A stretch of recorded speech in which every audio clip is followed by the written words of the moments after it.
السلام علیکم ورحمۃ اللہ تعالی وبرکاتہ۔ حضرین، آج ہم آپ کو اس ویڈیو میں یہ بتائیں گے، آپ صلی اللہ علیہ وآلہ وسلم نے فرمایا، دو چیزوں کی ضمانت مجھے تم دے دو، جنت کی ضمانت میں تمہیں دیتا ہوں۔ وہ دو چیزیں کون سی ہے، یہ جاننے کے لیے ہماری ویڈیو کو آخر تک لازمی دیکھیں۔ بسم اللہ الرحمن الرحیم۔ حضرت سہل ابن سعد رضی اللہ تعالی عنہ کہتے ہیں، رسول کریم صلی اللہ علیہ وآلہ وسلم نے فرمایا، جو شخص مجھے اس بات کی ضمانت دے وہ اپنی اس چیز کی حفاظت کرے گا جو اس کے دونوں کلوں کے درمیان ہے، یعنی زبان اور دانت، اور جو اس کے دونوں پاؤں کے درمیان ہے، یعنی شرمگاہ، تو میں اس کی جنت کی ضمانت لیتا ہوں۔ حدیث کا مطلب یہ ہے کہ آپ صلی اللہ علیہ وآلہ وسلم فرماتے ہیں، جو شخص مجھے اپنی زبان کی حفاظت کی یہ ضمانت دے دے، وہ شخص اپنی زبان سے گالی نہیں دے گا، چغلی نہیں کھائے گا، غیبت نہیں کرے گا، جھوٹ نہیں بولے گا، اور پھر پورے منہ کے ذریعے حرام نہیں کھائے گا، تو میں اس شخص کو جنت کی ضمانت دیتا ہوں۔ دونوں ٹانگوں کے درمیان اس سے مراد شرمگاہ ہے۔ شرمگاہ کی ضمانت یہ ہے کہ اس کو کسی بدکاری اور بد کرداری میں استعمال نہیں کرے گا۔ حدیث کا خلاصہ یہ نکلا کہ جو شخص قوت بطنیہ اور قوت شہویہ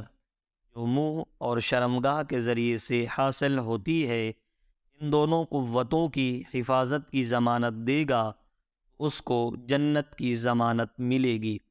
دوسری حدیث میں حضرت ابو ہریرہ رضی اللہ تعالی عنہ کہتے ہیں کہ رسول کریم صلی اللہ علیہ وآلہ وسلم نے فرمایا،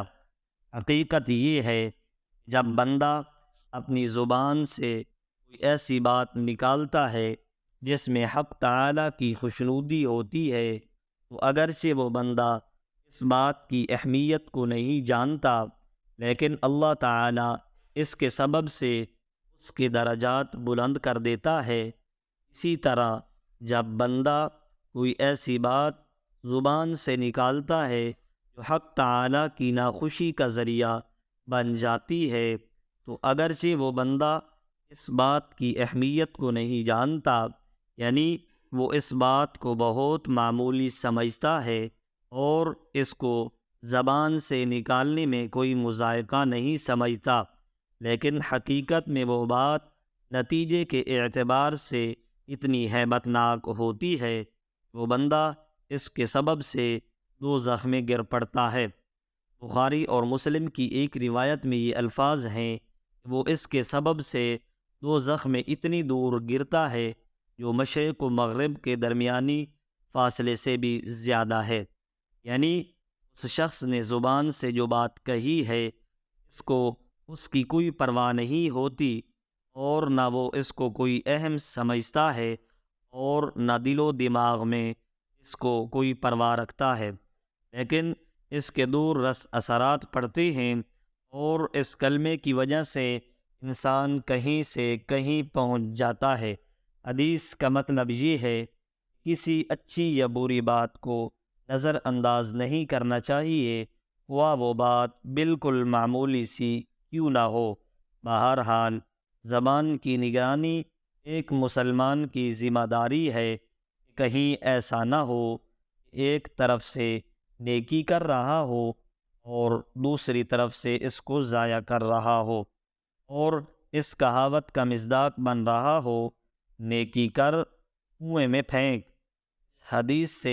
ہمیں یہ تعلیم مل رہی ہے کہ زبان کو قابو میں رکھنا بہت ضروری ہے۔